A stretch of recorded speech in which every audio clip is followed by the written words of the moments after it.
جناب محمد فہیم احمد صاحب کراچی، السلام علیکم۔ ہم آپ کے ممنون ہیں کہ آپ نے ہماری ویب سائٹ اہلسنت.net پر یاد فرمایا۔ آپ کا سوال موصول ہوا کہ نالین شریف کا اسٹیکر قرآن شریف پر لگانا کیسا؟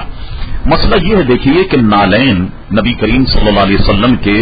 ایک نالین کا نقشہ ہے کہ حضور کا نالین شریف ایسا تھا، بے عین ہی نالین تو نہیں کہ جسے حضور علیہ الصلوۃ والسلام نے استعمال کیا کہ وہ قرآن پر رکھ دیا گیا، ہرگز ایسا نہیں، بلکہ قرآن مجید یا عربی یا دینی کتاب پر اگر نالین شریف کا نقشہ چپکا دیا جائے کہ جیسا کہ یہ کہ اس قسم کا حضور کا نالین تھا،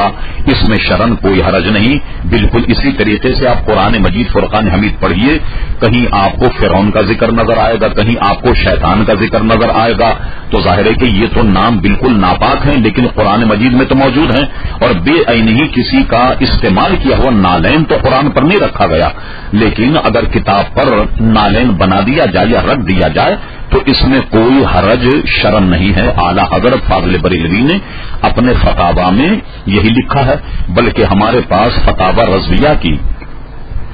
5ویں جلد کتاب النکاح ایک جز ہمارے پاس موجود ہے جو اعلی حضرت کے زمانے میں چھپی، اور اس میں متعدد قرآنی آیتیں بھی ہیں، حدیث بھی ہیں، لیکن اس کے ٹائٹل پیج پر نالین شریف کا نقشہ بھی موجود ہے۔ تو میرا خیال ہے بات آپ کی سمجھ میں آ گئی ہوگی۔ تاہم اگر قرآن مجید پر نالین کا نقشہ لگانے سے کہیں فتنہ برپا ہوتا ہو تو ایسی صورت میں نہ لگائے۔